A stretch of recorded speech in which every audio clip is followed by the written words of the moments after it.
નમસ્કાર BB news ગુજરાતમાં હું સુભાષ આપનું સ્વાગત કરું છું।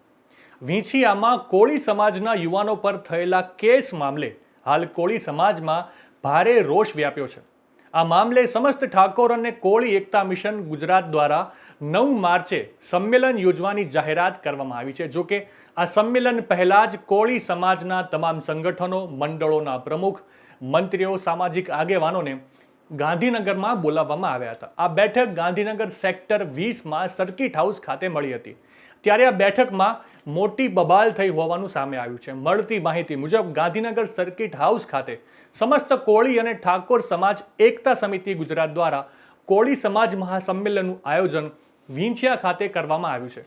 જે આયોજનને લઈને ગાંધીનગર સર્કિટ હાઉસ ખાતે બેઠક મળી હતી, જેમાં ગુજરાતના મૂળ નિવાસી કોળી અને ઠાકોર સમાજ પર થયેલા અત્યાચાર અનુસંધાને બેઠકનું આયોજન કરવામાં આવ્યું હતું। ગુજરાતમાં રહેતા તમામ કોળી અને ઠાકોર સમાજના લોકોને વીંછિયા ખાતે આમંત્રણ અનુસંધાને આ બેઠક યોજાઈ હતી।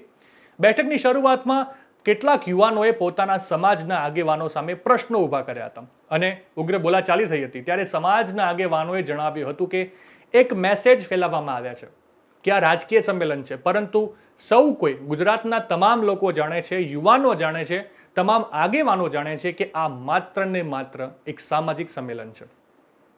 આ સાથે સમાજના આગેવાનોએ જાહેરાત કરી હતી કે આ સંમેલનની અંદર મંચ પર કોઈ પણ જાતની રાજકીય ચર્ચા કે રાજકીય બાબતની વાતો નહીં આવે અને કોઈ પણ જાતના રાજકીય ખેસ કે પટ્ટા પહેરીને આવવાનું નહીં।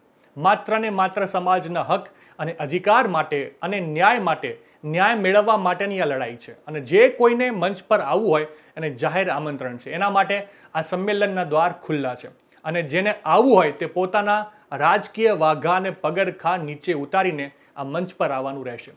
આ સાથે કેટલાક યુવાનોએ સવાલ ઉઠાવ્યા હતા કે જો આ સંમેલનમાં કોઈ અઘટિત ઘટના બને, જેવી રીતે વીંછિયામાં બની એવી ઘટના બને તો એના જવાબદાર કોણ? તેના જવાબમાં આગેવાને જણાવ્યું કે જે આયોજકો છે એ જ જવાબદાર રહેશે। સ્વાભાવિક છે, જે લોકો આયોજક છે એની જ જવાબદારી બનતી હોય, પરંતુ આવી કોઈ ઘટના ન બને, આવો કોઈ બનાવ ન બને એની તમામ ચિંતા અમારે કરવાની છે અને એના માટે પણ અગાઉથી બધું જ મેનેજમેન્ટ થઈ ચૂક્યું છે, પ્લાનિંગ કરવામાં આવ્યું છે, એક રણનીતિ બનાવવામાં આવી છે। વધુમાં એક આગેવાને કહ્યું કે આજે સમર્થકો જે રીતે સંમેલનને ડાયવર્ટ કરવા માંગે છે, આ સંમેલનને આડા પાટે ચડાવવા માંગે છે, કોઈ પણ જાતની સમજણ વગરની વાતો કરે છે, સમજ્યા વગરની વાતો કરે છે, આ સંમેલનને રાજકીય સંમેલન ગણાવે છે, આ સંબંધને કુંવરજીભાઈ બાવળિયાની વિરુદ્ધ સંમેલન ગણાવે છે, ત્યારે તમામ કોળી સમાજના, આખા ભારત દેશના કોળી સમાજ છે એને કહેવા માંગીશ કે આ સંમેલન કોઈ વ્યક્તિગત કોઈનો વિરોધ માટે નથી, કોઈને તકલીફ પહોંચે એના માટે નથી, કોઈને નુકસાન થાય એના માટે નથી, કોઈ પાર્ટીના વિરુદ્ધમાં પણ આ સંમેલનનું આયોજન નથી થઈ રહ્યું છે તો માત્ર ને માત્ર એક સામાજિક સંગઠન છે એટલા માટે હોય તો એવું કહીશ કે કુંવરજીભાઈ બાવળિયા ત્યાંના સ્થાનિક નેતા છે, રાજકીય નેતા છે, સામાજિક નેતા છે અને અખિલ ભારતીય કોળી સમાજના એ પ્રમુખ છે।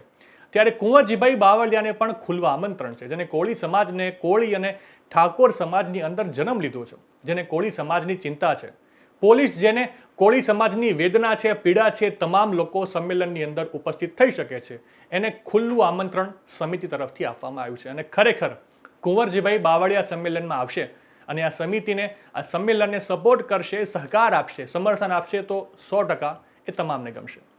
ટૂંકમાં કહું તો આમ આ બેઠકમાં કોળી સમાજનું જે સંમેલન મળવાનું છે તેને લઈને કેટલાક યુવાનોએ પોતાના સમાજના આગેવાનો સામે પ્રશ્નો ઊભા કરતા ઉગ્ર બોલાચાલી થઈ હતી। આ ઘટનાને કારણે લાગી રહ્યું છે કે સંમેલન પહેલા કોળી સમાજમાં બે ફાંટા પડ્યા છે, ત્યારે આ વિખવાદની વચ્ચે આગામી સમયમાં શું થાય છે તે જોવું રહ્યું। નવા સમાચાર, નવી અપડેટ સાથે ફરી મળીશું, ત્યાં સુધી મને રજા આપશો। નમસ્કાર।